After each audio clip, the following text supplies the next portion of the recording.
Hello, good morning, everyone. Thank you so much for listening. This is the Real Pineapple. This is your humble host Hunter here. Happy Oscar weekend, everyone. Hope you're all having a great week and a great start to your March. I am your humble host Hunter. So yeah, y'all. The Oscars they are Sunday. Um, I'm excited. I am excited for the Oscars. Granted, there are more pressing things going on in our world right now, but I'm excited. I'm excited for the Oscars. So I'm gonna go through here real quick and just kind of talk about my picks and why I landed on these picks. I'm excited. Afternoon Tune, what's up? So I'm actually going to be on the Afternoon Tune this Sunday, reacting live to the Oscars and the winners and all that. So that will be this Sunday. The Oscars start at, I want to say it's 4 p.m. Or 7 p.m. Eastern. So yeah, I will be on live with bells on. That's a twitch.tv/afternoon tune. So go ahead and check us out there. So yeah, I'm excited to go ahead and be on there. At this point, I'm on the Afternoon Tune a decent amount. Uh, Nick, I'm still waiting for my free sandwich, motherfucker, but I'm excited. I'm excited to go ahead and link up with the AT crew and go ahead and talk to y'all on all the platforms. I am still waking up, so you're gonna see me drinking my coffee as I if you're watching this live. Mm. Oh, that's good stuff. So, all right. So before I get into my Oscar picks, I got to talk about something. And God damn it, people, can you just stop sucking? Can you stop being shitty? So basically, what happened is, if you are a wrestling fan, you know that the WWE 2K24 video game just came out. I think earlier release came out on Tuesday. If you got the deluxe edition, I believe today is the official drop for the game. So that came out today. And with the Vince McMahon allegations and everything, I will be the first to admit I'm really torn out on if I'm gonna get it. I'll probably end up getting it on Black Friday when it's on a discount because typically WWE they have a season pass where they go ahead and they have more, more wrestling attires, more wrestlers that they add to the game to go ahead and beef up the game. And the roster as it is, it's over 200 wrestlers in the game. The roster is fucking massive. I mean, so I will give 2K all the props on that front. But one of the cover stars of the game, you have the American Nightmare Cody Rhodes as one of the cover star for the standard version of the game, and then you have the Legends of WrestleMania edition, which is like the super deluxe edition that comes with the season pass. And then you have the just the deluxe edition, and that edition has Rhea Ripley on it. Fine ass Rhea Ripley. And then of course Bianca Belair, the EST of WWE. Bianca Belair is a fucking amazing wrestler. If you don't know who Bianca Belair is, I think I have a picture of her here, but Bianca Belair is fucking amazing. She's been amazing. She's a multiple time world champion already. I'm a huge Bianca Belair fan. So all that to say, let me just share this real quick. So all that to say, there were some fans who came across who were just saying the most racist shit to her. I'm not even gonna pull the tweets or comments up. If you want to search for the shit, trust me, they were racist ass comments. And this woman is 34 years old.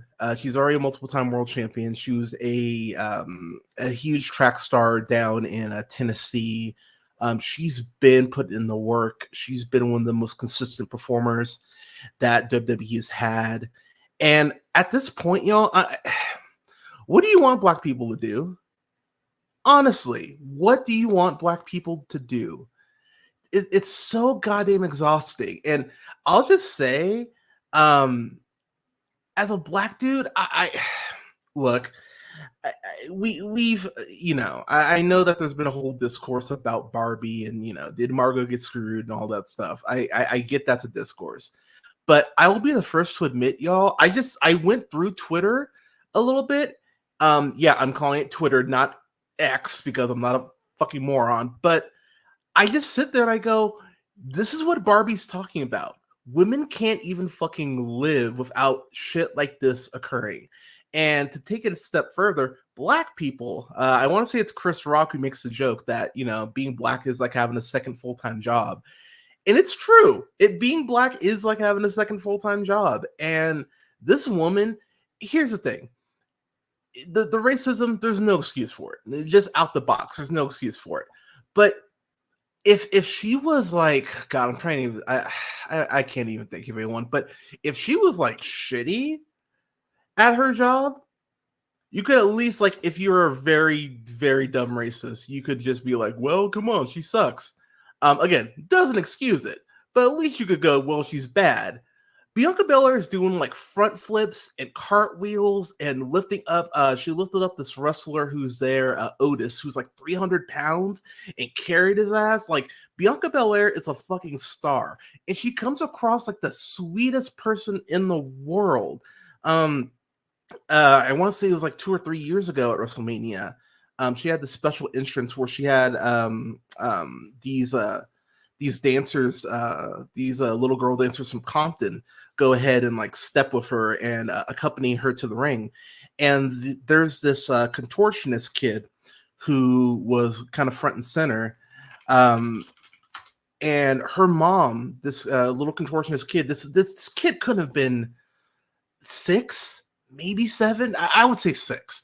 But this little girl, her mom died that day, like hours before WrestleMania. And apparently Bianca Belair and her husband, Montez Ford, who that brother is special. Look up Montez Ford Frog Splash on Twitter or on YouTube. That young man is special. Holy shit. It's one of the best Frog Splashes I've ever seen.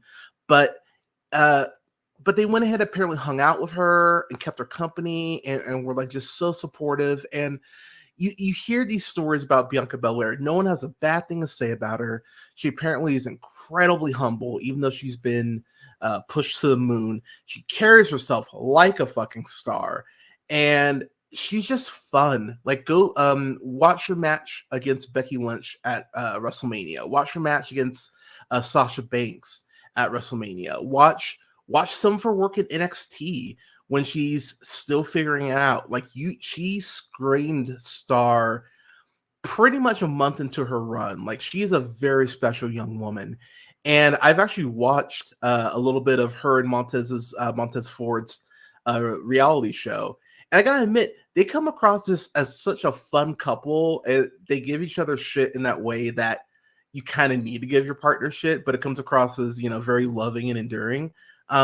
They're wonderful together. And to see Black love represented in such a positive way is so great. But you see Beyonce.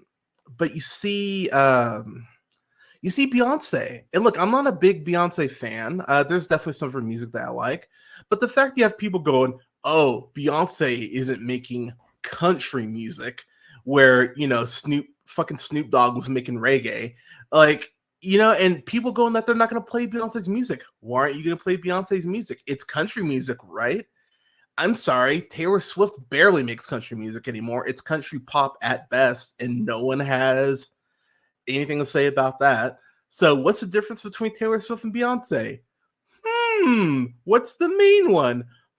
And it just goes back to what unfortunately is common knowledge, that it is so hard for Black artists to break through in country music. And it's been like that for fucking decades. And Beyonce, the biggest star, like, look, I know people want to go like Taylor Swift is the biggest star in music. It's Beyonce. It's still Beyonce, because whenever Beyonce puts something out, fucking traffic stops. Like, Beyonce has that power in a way that even Taylor Swift doesn't. Beyonce is still the biggest thing in music. whether you like her or not. And again, I'm not a crazy fan of hers, but the fact that people aren't playing her music because they have these preconceived notions about what a country artist is, really says a lot about where we're at. And the fact that so many people, and let's call it what it is, we were, and I mean the collective we were very quick to go, oh, well, Obama got 2 terms, racism is dead. No, it's not. And the fact that this is a country where Black people still have to drive on roads named after Confederate soldiers, we still have to see Confederate statues next to churches and next to banks. The fact that what was it? That one bank is not Navy Federal, but that one military based bank that went ahead and denied like over 50% of Black applicants just for being Black. Like, it's hard being Black. It's hard being a woman. So adding those 2 things together, holy shit. And I will say that even though Navy Federal, thanks AT. So if there's any positive to this, and y'all know, like, if you listen to the podcast or you follow the streams, I am an eternal optimist, even though Lord knows that shit is getting harder by the day. There was an outpouring of fucking love for Bianca Belair, which made my heart so happy. Shout out, by the way, to AEW and Ring of Honor star Athena, who is over a year as Ring of Honor World Champion. She shouted out Bianca Belair because Athena used to wrestle over in WWE. And that's another thing too, y'all. Like, the tribalism as a wrestling fan. Look, my big issue with WWE right now is Vince McMahon. And the fact that that motherfucker isn't behind bars. Because as far as I'm concerned, he fucking should be. And like, WWE very much is the Disney of pro wrestling. You know, they are the standard, whether you like them or not. WWE is the standard. And the more changes that occur in WWE, for the better, as far as getting out anyone who knew about what Vince was allegedly doing, getting those pieces of shit out of that company, that's better for the industry as a whole. That's going to make places, the industry safer for women, for people of color, for everyone. That's my big issue with WWE. But I will say, Bianca Belair has been an incredible ambassador for that brand. I don't know when her contract is up. They would be fools not to throw all the money at the world at her to keep her there. And they clearly know how invested, they clearly know what investment she is. Otherwise, they wouldn't give her and Montez Ford their own fucking show. But she's an incredible ambassador, and I was really happy to see the outpouring of love from her colleagues, in WWE, across the industry, people who don't even, work with her anymore. Bianca Belair is a special young woman, and, we love Bianca Belair. So I'm sorry she even had to deal with that shit. I'm sure it was disheartening to her and just heartbreaking, but I hope she saw, the tweets that I and millions of other fans sent out to her, just singing her praises, because she deserves the world. And I'm such a fan of hers. So I love you, Bianca. I'm sorry that there are lip dick idiots who are giving you this shit. Yeah, fuck them. And seriously, if you're one of those people, just you don't have to send everything you think. You know what I mean? Like, I know I have a bit of a reputation for just always speaking my mind, and I definitely do. But even I sometimes am just like, there's no point in me saying this. Like, there's no point in me saying this because there's no positive end game to this. So, but seriously, if you're one of those people who are saying that shit, go fuck yourself. You're a fucking idiot. And it's comments like that from wrestling fans that make me go, why do I watch this shit still? You know what I mean? Like, why am I still supporting this sport when there are so many shitty people who keep doing this? And I find it really funny that there are racists who will say this shit to Bianca Belair, but then will cheer on like the Eagles or the Chiefs or what have you, these teams that have black quarterbacks. Like I just the lack of connection on that is so fucking aggravating to me. Anyways, so before I get to my Oscar picks, I did want to shout out real quick. I because I've had people yelling at me about it. There we go. So I have a list of TV shows I'm trying to get through. The list is very long at this point. I don't even know what I'm going to watch next, but yeah, there's a lot of shows. There's a lot of fucking shows. But Abbott Elementary. I finally got caught up on Abbott Elementary. I don't even remember really what inspired it. I was just like, I could start watching this. So I started watching the show on Monday. I got caught up officially as of last night. So I'm on. I got caught up through season 3. My God, what a great fucking show. I won't get the spoilers here or a proper review, but there is a Halloween episode of Abbott Elementary that is truly one of my favorite Halloween episodes of a show ever. I think that season 2 is very comparable to The Office, but I think season 1 of Abbott Elementary is much better than season 1 of The Office. It felt like Quinta Brunson and company knew exactly where they wanted to go from season 1, like from jump. And season 2 just improves on Abbott Elementary in every way. I think season 2 is a funnier season than season 1, but Bradley, who's done some guest work on the podcast, shout out to Canada, shout out to Bradley. He was saying that there's always a moment per episode that makes him go Jesus, like it's something that hits so close to home, or it's something that just kind of makes you stop and think on what they said. And he is 1,000% right. There are multiple moments, like there's at least a moment each episode where I'd have to pause it and go, wow. And I mean that as a compliment. I love that show, and I'm so excited to see where season 3 continues to go. Obviously, the writer's strike delayed everything, so I'm assuming Abbott will probably be back, late April, I would assume, probably. But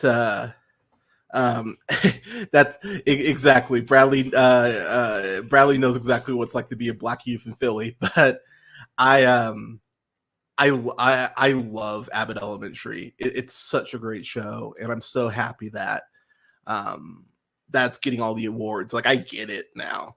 I won't say, actually, yeah, that's getting the spoilers, so I won't go there. But I will just say, I just adore the show. I think the show is so special, and Lisa and Walter, I will have things to say about you, but I adore the show. So if you have not checked out Abbott Elementary, you can check out the first 2 seasons on HBO Max, and then you can you can catch up on the whole series through season 3, episode 5 on Hulu. So definitely check it out if you haven't yet.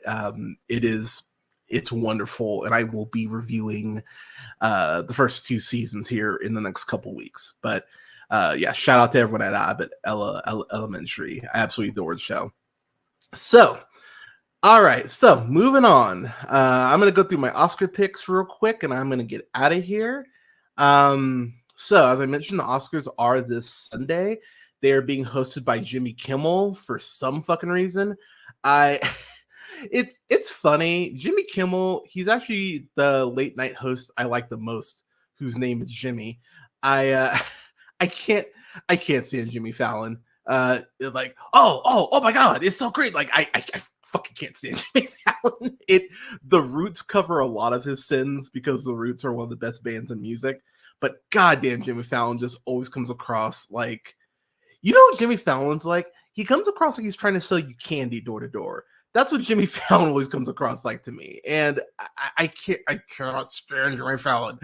But with that said, Jimmy Kimmel, this is his 4th fucking time hosting the Oscars. And I know that the Oscars are on ABC, and his show, Jimmy Kimmel Live, is on ABC. So, from a logistical standpoint, I get why he's hosting. But if you're trying to get people excited about the Oscars, like, can we switch this shit up? Like, I'm sorry, was fucking Gerard Carmichael not available? And I know some people will go, oh, his Golden Globe sucked. It really didn't. His monologue was thought provoking. It called out Hollywood in a way that Hollywood has been needed to be called out. And the brother just naturally so fucking charismatic. Like, he's great. I know we do not need Cardi B hosting the Oscars. I think Taylor Tomlinson would also be a great choice. Oh gosh, who else? Oh yeah, remember when Andy Samberg and Sandra Oh, when they did the Golden Globes? That was fucking fun. And yes, he is amazing in Poor Things. If you have not seen, I actually just showed my partner Poor Things yesterday. I'll get to Poor Things here in a few minutes as we get into Oscar talk. But yeah, like Gerard Carmichael would be a great choice. Taylor Tomlinson, shout out to the reboot for After Midnight, which has been great. She's been excellent hosting that. She would be a great choice. If you're not listening to it, just because I discovered the podcast like a month ago, and I've been loving it. Daniel Tosh would be a great host for the Oscars. As much of a fuck as Daniel Tosh doesn't give, he would be an amazing Oscar host. I would love for him to host it. Fuck Quinta Brunson, have her host it. Jesus Christ, like, she's on Abbott Elementary. That's on ABC. Have her host it. She would be great. Yeah, fucking oh god, I'm trying to think of other people. James Marsden would actually be a really great Oscar host. Yeah, he would be great. Have fucking Rachel Sennott and Io Edebri from Bottoms, have them host it. Like, there's so many better options than just going with Kimmel again. It comes across, fuck, let me host the Oscars. I would be a great Oscar host because I would not give a fuck. Hugh Jackman and Ryan Reynolds. That would work too. Yeah, goddamn. There's so Seth Meyers would actually be a really Seth Meyers hasn't hosted the Oscars, I don't think. Yeah, he would actually be a really great Oscar host. I know Jon Stewart hosted it one year. And I know he said he wasn't crazy about ever doing it again, but he would be a great Oscar host.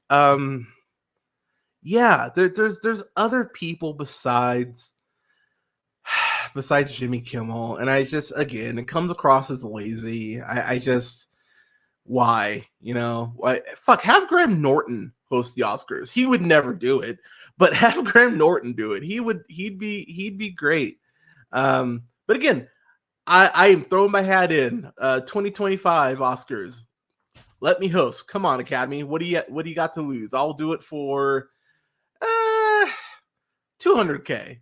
There you go. See, that's a bargain. Yeah, but you gotta put me in a good hotel. I don't want you put me in like a Motel 6. You put my ass on a good hotel. Yeah, like, here's the thing. I still like some Chappelle stand-up. I don't want Chappelle hosting, because I'm sure Chappelle would just go on like some trans rant. I definitely don't want Shane Gillis. No, Joe Rogan. Yeah, those are all bad choices. Eddie Murphy, that's kind of intriguing. Eddie Murphy is kind of intriguing. I think who would actually be a really good host is Tom Hiddleston. Tom Hiddleston would be a really great choice, considering he can sing and dance. And yeah, Tom Hiddleston would be a really great choice. Sterling K. Brown would be a great Oscar host. Let him do it. As charismatic as that brother is, let Sterling K. Brown host. Yeah, there's so many other hosts. Anthony Mackie and Sebastian Stan would be a great team hosting the Oscars. I know Sebastian Stan has, his anxiety issues, but those two together are just comedy gold. So yeah, I just named off like 14 people who could host the Oscars better. But yeah, anyways, moving on. So Starting with the original screenplay, the nominees are Anatomy of a Fall, The Holdovers, Maestro, May December, and Past Lives. Now, let me just say, Past Lives, I think, got the shaft this year. While it didn't crack my top 10 films, Past Lives is incredibly well written, incredibly well acted, and I don't get why. Actually, never mind. I get why it didn't get more love, but it's an incredibly well done film. The Holdovers is my shit. That was my number. That was my number 4 favorite film of last year. Maybe number 3. I can't recall. And then Anatomy of a Fall was in my top 10 as well. I fucking love both those movies. I'm gonna go. Fuck. I'm gonna go Anatomy of a Fall. That's what I have picked, and I'm trusting my gut. I think this is a movie that's gained a lot more momentum in the last month, and I think that the Academy kind of wants to award it where it can. Um, I'll get to why I don't think The Holdovers is going to win here in just a bit, but I think Anatomy of a Fall is going to get that there. Yeah, the court. There's a courtroom scene involving cross examination that is one of the most tense scenes I've seen in the film that I saw in the film all last year. I fucking love Anatomy of a Fall. If you've not seen it, it is on digital. Well worth your time. It's so well worth your time. Yeah, I love that fucking movie. I love all 5 of these movies. I think I mentioned May December. That's another movie I don't understand that's not getting more love. Julianne Moore and Natalie Portman both crushed that movie. And that movie, that's a very hard watch. And that's a very hard conversation post-film that you need to have of yourself as far as like where we're at as a society and what it says about grooming and how, you know, we treat people. You know, it immediately made me think of Aaron Taylor Johnson and his wife. I was just like, oh, that's where my brain went to, you know. And I know it's kind of become like ha ha ha kind of a joke about, you know, Leo and him dating these women who are in their early 20s. Like, it's crazy. That's just kind of, I don't even want to say accepted, but kind of like people just kind of, you know, it's like the mice in Babe. It's like, that's just the way things are. It's so weird that Leo gets to keep doing that. And I understand, look, I understand, you know, these kids, you know, these women are over 18, but like, what do you have in common with a 22-year-old? Like, you can't date someone 30? Like it's that's still one of that's still one of the things that makes me laugh the most about Don't Look Up. The fact that Leo ends up hooking up with Kate Blanchett in that movie. Like that's the oldest Leo's ever gone. And and Kate Blanchett's a fucking fox and is one of the most talented people in the game right now. But I don't get why Leo keeps doing it. But you know, I'm not his shrink. So what are you gonna do? But moving on to adapted screenplay. So we've got American Fiction. We've got American Fiction. We've got Barbie. We've got Oppenheimer. We've got Poor Things and Zone of Interest. So because I think a lot of people are just thinking, "Oh yeah, Oppenheimer's got this." I don't think so. I think American Fiction's going to get this. Again, I think American Fiction is one of those films like Anatomy of a Fall that's been getting more momentum over the last month. I'll get to more American Fiction here in a bit, but yeah, I think American Fiction's going to get that. It's going to take that one. If it's non-American Fiction, I know, again, a lot of people would go Barbie or Oppenheimer. If it's non-American Fiction, I think it's going to be Poor Things. I think that's the second most likely winner. But yeah, I'm going to go American Fiction on that one. Moving on to visual effects, we've got The Creator, Godzilla Minus One, Guardians of the Galaxy Volume 3, Mission Impossible Dead Reckoning, Part 1, and Napoleon. Godzilla Minus One, just get that out of the way. Godzilla has never looked more terrifying. Anytime Godzilla showed up, I was like, y'all people need to fucking run. I I love Godzilla minus one. It was my favorite film last year. I can't wait for it to come out on digital in 4K. I will be buying a 4K of that. If there's a special edition where I don't even care what's in the special edition. If there's a special edition of Godzilla minus one, I'm buying that shit. I fucking love Godzilla minus one. So yeah, Godzilla minus one is winning that. Moving on to sound. The creator, Maestro, Mission Impossible Dead Reckoning Part 1, Oppenheimer, and The Zone of Interest. Maestro. Maestro is winning because it's about a composer. That's why it's winning. And that's the award that you can justify the most for Maestro. So yeah, Maestro is winning sound. Live action short film, we've got The After, Invincible, Night of Fortune, Red, White, and Blue, and The Wonderful Story of Henry Sugar. It stars Benedict Cumberbatch, and considering the pedigree behind it, yeah, it's The Wonderful Story of Henry Sugar. That's a layup right there. Animated short film, we've got Letter to a Pig, 95 Senses, Our Uniform, War is Over, inspired by the music of John and Yoko. And then I'm gonna butcher the saying on this one. Pachyderm, sure, we'll go with that. Just because it's Yoko Ono's music, I in no way want that one to win. So I'm going Letter to a Pig. I think that'll be what wins there. All right, moving on to production design. So this one's actually kind of difficult because I thought the production design on Napoleon and Poor Things, like Poor Things, I think it's one of the most beautiful looking films I've seen in the last decade. I think Poor Things is fucking gorgeous, but I think the first thing that most people I talked to about Barbie noticed was I was hearing some variation of this term of, oh my God, it looks like Barbie World. I think that's why right there, production design, it's going to be a win for Barbie. And I wouldn't be mad at that. The only reason I would say Poor Things over Barbie myself is because I love the aesthetic of Poor Things. I think it looked very much like a pop-up book come to life. I know you can say the same thing about Barbie, but I really like the gothic over and undertones that Poor Things gave. I love the changes of scenery.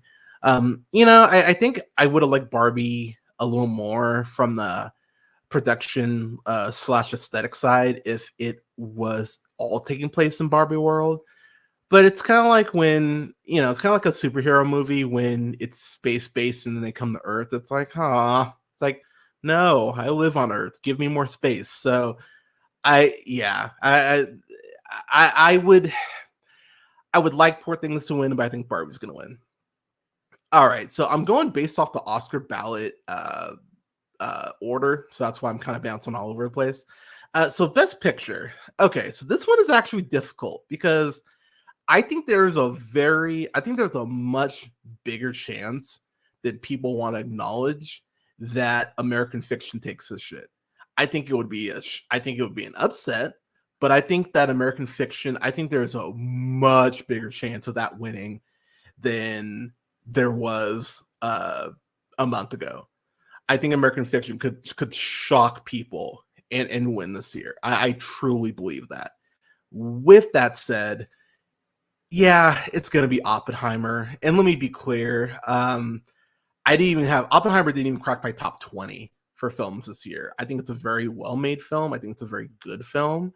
But the fact that Godzilla minus one says more about war than a film about the guy who helped build the fucking atom bomb drives me fucking nuts. And I think it's a flaw in the movie that people just gloss over. And I think it's very dumb that people gloss over that fact.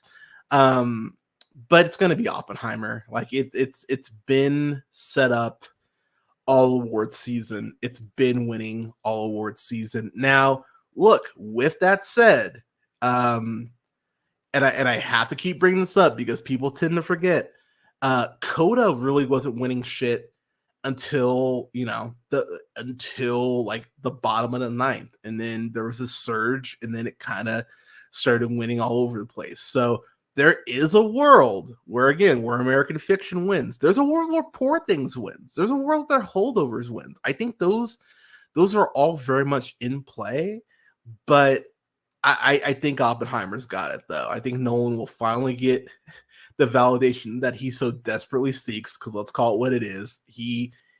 Nolan is. I don't want to say Steve Carell-ish, but he's kind of Steve Carell-ish. Like y'all remember how Steve Carell was really just like there is nothing that could be said about Steve Carell. Like he wanted that Oscar so goddamn bad. And to be honest, you could argue for Foxcatcher he should have won. Will Smith was the same way. You know, Will Smith was obsessed with getting that Oscar, and I know he won it, but he still has Andrew Garfield's Oscar. I don't give a fuck what anyone. King Richard fucking sucks dick. I fucking hate that movie, but I I think Oppenheimer's got it. So bleh. But let me just be clear. I'm gonna just play a quick game here. So I like the American Fiction better than Oppenheimer. I like the Anatomy of a Fall better than Oppenheimer. I like Barbie about the same. I think Barbie does fall apart in the third act on its message. So I'd say that's kind of a wash. I love the Holdovers, so I like that better than Oppenheimer. I like Killers of the Flower Moon better than Oppenheimer, and that's a half hour fucking longer. And while I have kind of some of the same issues with Killers that I do with Oppenheimer, that last half hour of Killers of the Flower Moon is fucking amazeballs. And that actually did crack my top 20 films. So yeah, I like Killers of Flower Moon better. I do not like Maestro more than Oppenheimer. I think Maestro is a very incomplete film. It's a very good film, but not a great film. I've seen some people have Maestro in like their top 5, and how do you have that in your top 5? I like Past Lives.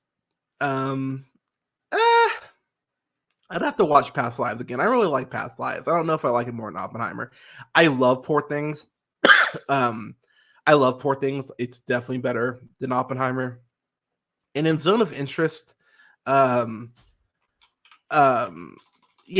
Zone of Interest. I need to try to watch that again. I've tried to watch it a couple times, and I cannot get into it yet. So I'm gonna try that watching that again this weekend. Nice. Shout out to Afternoon Tune. They're watching the Bianca Belair Becky Lynch match. Yeah, that's a great fucking match. Okay. So original song would be from is the following choices: the Fire Inside from Flamin' Hot, which that's actually a pretty good song.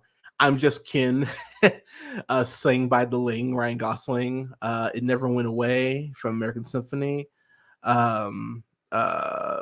A Song for My People from Killers of the Flower Moon, and then What Was I Made For from Barbie. What Was I Made For? It's gonna win.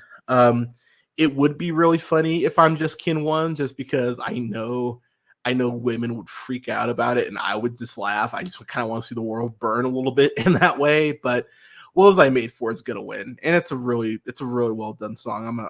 I'm a fan of Billie Eilish, so yeah, that's gonna win, and it'll be cool to see the performances of the songs throughout the night. But yeah, What Was I Made For is gonna win. All right, moving on to original score. American Fiction, Indiana Jones and the Dial of Destiny, Killers of the Flower Moon, Oppenheimer, and Poor Things. So let me just say this. I love John Williams. The man, you could argue, is the GOAT. He is one of the best to ever do it. I cannot believe he's getting an Oscar nomination. He does not deserve an Oscar nomination for Indiana Jones and the Dial of Destiny. That's one of the last fucking movies that should be nominated for anything. How this isn't Spider-Man Across the Spider-Verse right here? How this isn't Teenage Mutant Ninja Turtles Mutant Mayhem in this spot? How it's not the Holdovers in this spot? The score for the Holdovers is way better than the score. How this isn't Godzilla -1? Like, there's so many other films that deserve that slot than Indiana Jones and the Dial of Destiny. I love Poor Things' weird score because it's a very weird score. But it's Oppenheimer. Oppenheimer's got this one, so that'll go ahead and win there. And I'm not even mad at that. I actually like the score quite a bit for Oppenheimer, so I don't mind that one there. But Oppenheimer's going to win. All right, moving on to makeup and hairstyling. We've got Golda, Maestro, Oppenheimer, Poor Things, and Society of the Snow. Poor Things. Poor Things should win. The makeup, the styling, the just the aesthetics. Yeah, it should be Poor Things. Poor Things should win. So, all right. Moving on to international feature film. Is that Io Capitano, Perfect Days, Society of the Snow, The Teacher's Lounge, and The Zone of Interest. Zone of Interest. It's been making a lot of noise, like I said, over the last month. It's winning. So yeah, very simple. Very easy, but that's gonna win. Film editing, Anatomy of a Fall, The Holdovers, Killers of the Flower Moon, Oppenheimer, or Poor Things. I think it'll be Poor Things. Yeah, I think Poor Things is going to take that one there. Documentary short film, The ABCs of Book Banning, The Barber of Little Rock, Island in Between, The Last Repair Shop, or Nani Nani and Nai Nai and Weipo. I probably butchered that. Sorry. Yeah, Last Repair Shop. I've been seeing ads for that everywhere. Yeah, that's gonna win. That'll be the one. Documentary feature film: 20 Days in Madripoor, To Kill a Tiger, Four Daughters, The Eternal Memory, or Bobby Wine, The People's President. I'm gonna say To Kill a Tiger is gonna get that one there. All right, and then let me see here. Onto directing. So this is where I think some people are going to be. This is where I think we're going to see an upset because everyone is pretty much going, "Oh yeah, Nolan's got this." I think it's going to go to Anatomy of a Fall. I just have this feeling that they're going to want to award this movie with one big award, one of the major awards, and I think Anatomy of a Fall is going to get it. Again, it's my gut. I just have this feeling that Anatomy of a Fall is gonna get some love here. So if Oppenheimer wins, if Nolan wins, I will in no way be surprised. But I don't know. I just have this feeling that Anatomy of a Fall is gonna pull an upset there. But yeah, all the nominees: Anatomy of a Fall, Killers of the Flower Moon, Oppenheimer, Poor Things, Zone of Interest. And honestly, I wouldn't be shocked if Zone of Interest won, but I don't know. Anatomy of a Fall, I just have this feeling. I can't even really explain it, but I just have this feeling that that's going to pull an upset there. On the costume design, let's just make this easy. Barbie's going to win. Like I will say for myself, I think Poor Things should win, just off of Gerard Carmichael's. Go back and watch Poor Things. It's on Hulu right now, by the way. Go back and watch Poor Things and look at all of Bella, Emma Stone's outfits. Look at Gerard Carmichael's outfits in there. His wardrobe is fucking immaculate in that movie. I need everything that he's wearing in that fucking movie. Oh my god, his shit's amazing in there. But yeah, Barbie's gonna win. So yeah. All right, moving on to cinematography. Poor Things, Oppenheimer, Killers of the Flower Moon, El Conde, or Maestro. So here's another one where I think a lot of people are going to go, "Oh yeah, Oppenheimer." Outside of the bomb sequence, which I understand the bomb sequence was very well done, but I think Poor Things from a cinematography perspective, I think it's the best looking film I saw last year that didn't have Godzilla in it. I think it's fucking gorgeous. And the only reason I'm saying Maestro here is because I believe that the Academy will probably lean into look at how well all the conducting stuff is done and the transitions between black and white and the transitions between scenes. I think a lot is going to be put on that. So I think that the film is going to get a lot of love because of that. So I don't know. That's where I'm leaning. I've been kind of going back and forth on that, but I think Maestro is going to kind of surprise and win there. So, all right, on the animated feature film, The Boy and the Heron, Elemental, Nimona, Robot Dreams, and Spider-Man Across the Spider-Verse. So, okay, rant time. look, I know some of y'all, because I've gotten comments on this before. There are like, wow, Hunter's on the Disney payroll. And let me just be clear: if I was on the Disney payroll, I would have bidets. I would have 2 bidets in our house. I'd have something made of gold. I trust me, if I was on the Disney payroll, I'd have a lot more shit in the house that my partner and I have. I am not on the Disney payroll, and it pisses me off royally. Let me say that again. It pisses me off royally. One more time. It pisses me off royally that Elemental got a nomination for Best Animated Feature Film when fucking Teenage Mutant Ninja Turtles Mutant Mayhem is one of the best animated films in the last 5 years, and it got nothing. It is aggravating. It is bullshit. If you do a simple Google search on people who did vote for these nominations, there are people who flat out said like, oh, it's Disney and animated film, so I just voted for it. It's like, here's the thing. I do a lot of work for my best 7 worst of lists each year. That's why my list typically takes until fucking like first week of February, because I'm still going through screeners, which the studio send me, which I'm very blessed to get. I'm still going through screeners. I'm talking to my friends and getting stuff that they really love that maybe might be a blind spot. It takes a while. It's a lot of work. And yet it feels like I'm doing a lot more work than the people on the fucking Hollywood Foreign Press are doing. So do work. It's your fucking job. Anyways, with that said, Robot Dreams. I know a lot of y'all haven't seen that because it's not streaming anywhere or anything yet. But holy shit, Poor Things is one of the best animated films I've seen, not just in the last decade, in the last 15 years. I absolutely love Robot Dreams. It's a movie that I think is transcendent. It's a movie that you can really show your kids. The fact that there's no dialogue in it, it's as engaging as it is a feat onto itself.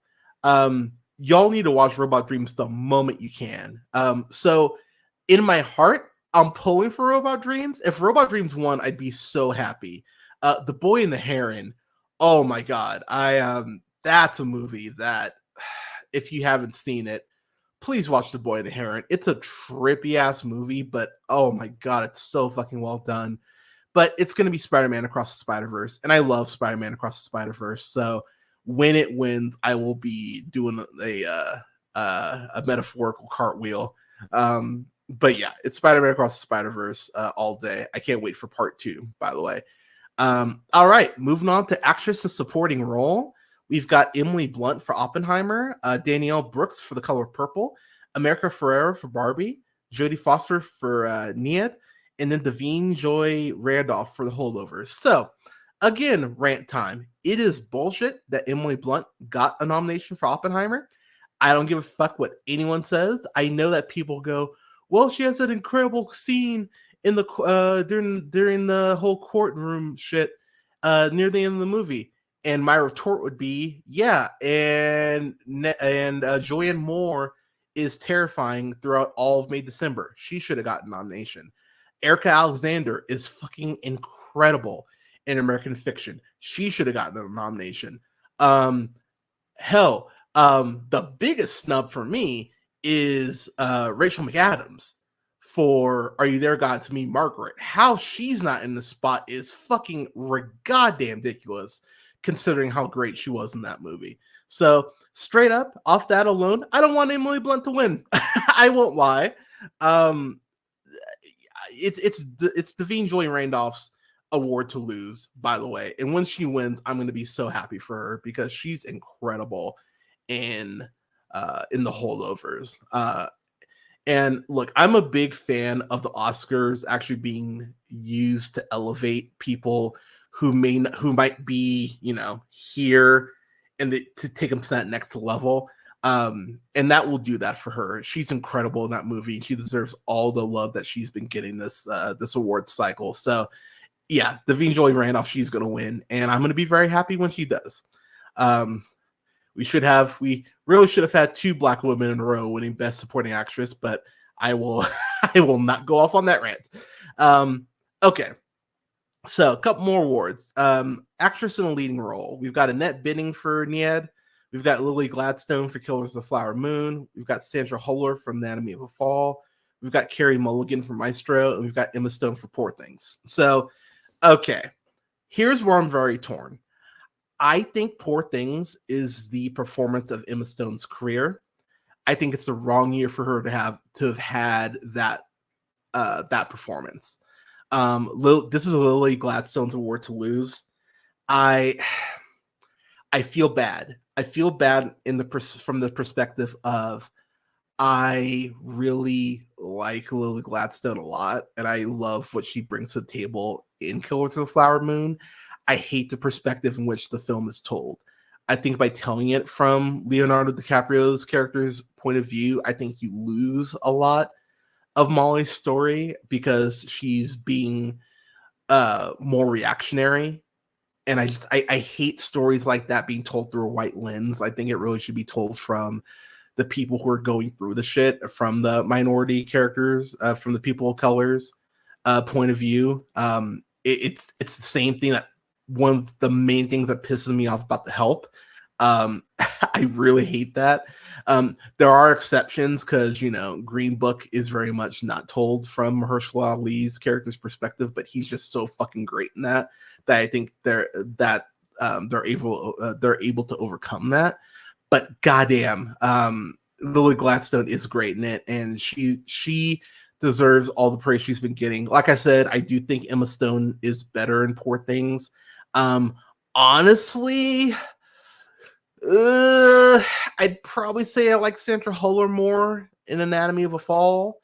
Anatomy of a Fall, like I said, that's one of those movies I think that people are going to look back on like a year from now and go, man, we should have given that more credit. Like I love Anatomy of a Fall, but yeah, it's going to be Lily Gladstone's award. So yeah, but I'm not mad at that.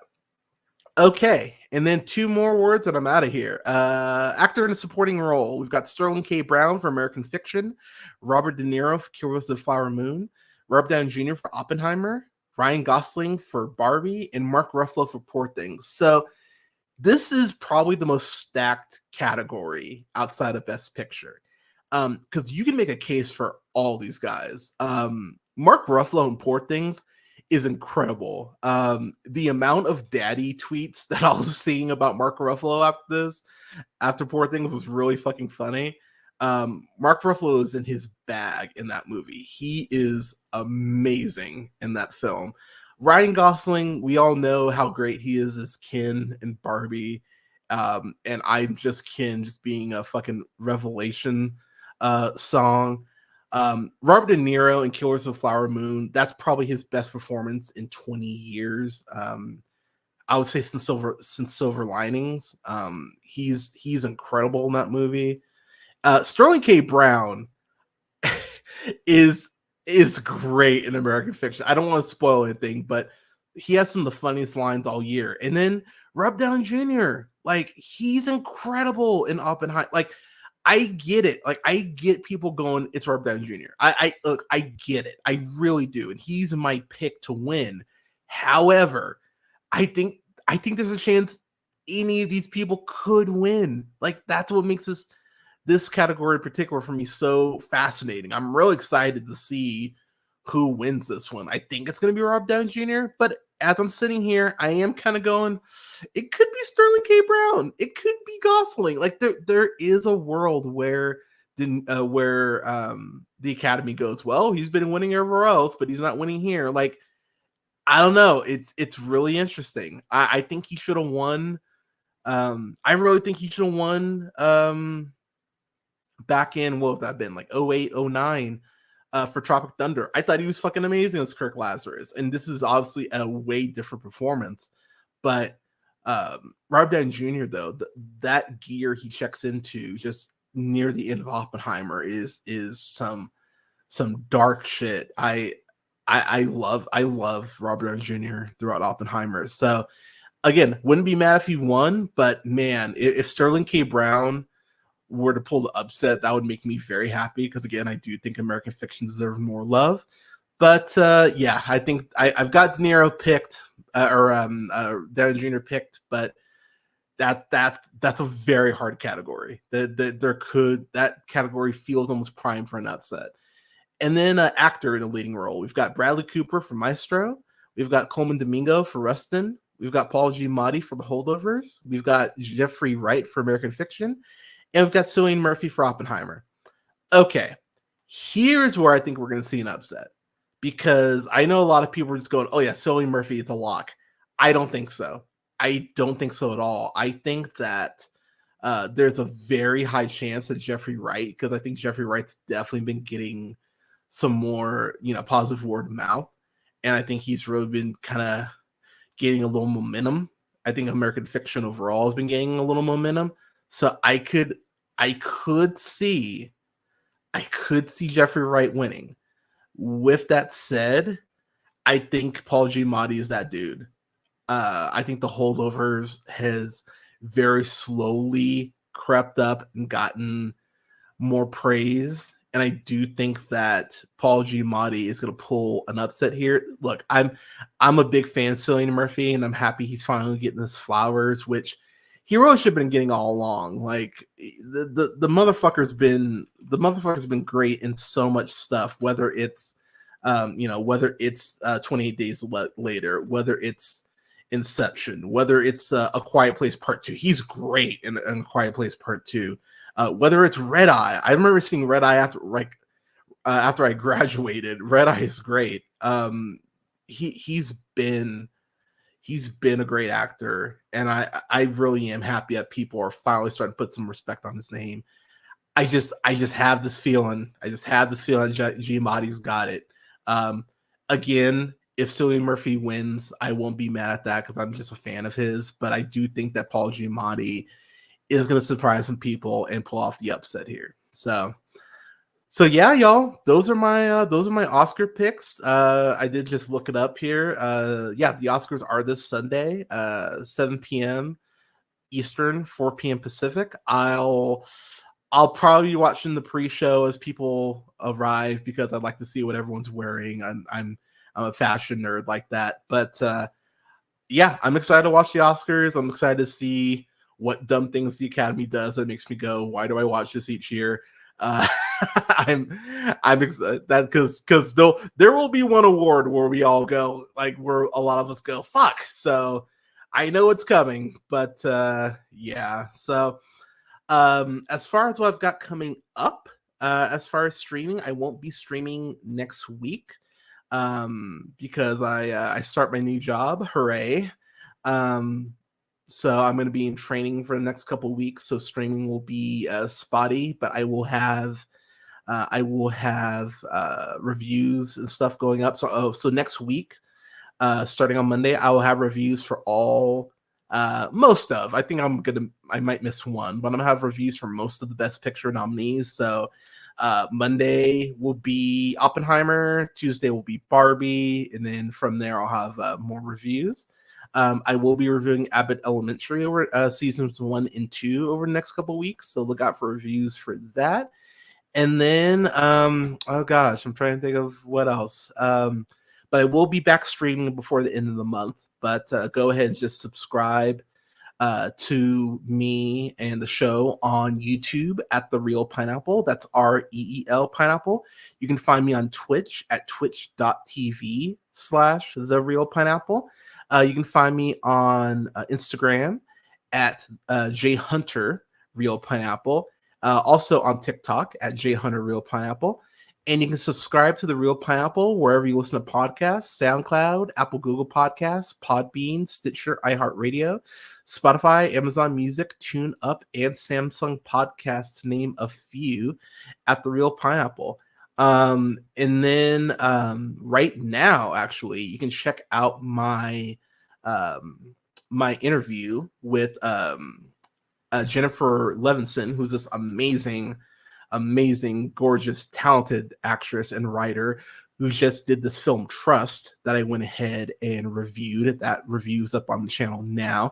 And I went ahead and interviewed her friend, colleague, and director of said film, Almog Avidan Antonier, it was a great interview. We talked for over an hour about the industry and how this film came together, what other stuff they have come down the pipeline. So please check that interview out. That's live now. And you can check out Trust wherever you rent or buy videos. You can check it out on a Prime Video. I think it's like $5 to rent. Go rent that shit. It's awesome. And my review, as I just mentioned, of Trust is up on the channel now. But everyone, thank you so much for listening, y'all. Enjoy the Oscars. Enjoy the Oscars this Sunday. For those of you who have been laid off or going through anything, please know that it will get better. Please reach out to someone if you need to talk. I know the world is very heavy right now. I know that it's a lot. I know, Josh, I don't have an OnlyFans, you weirdo.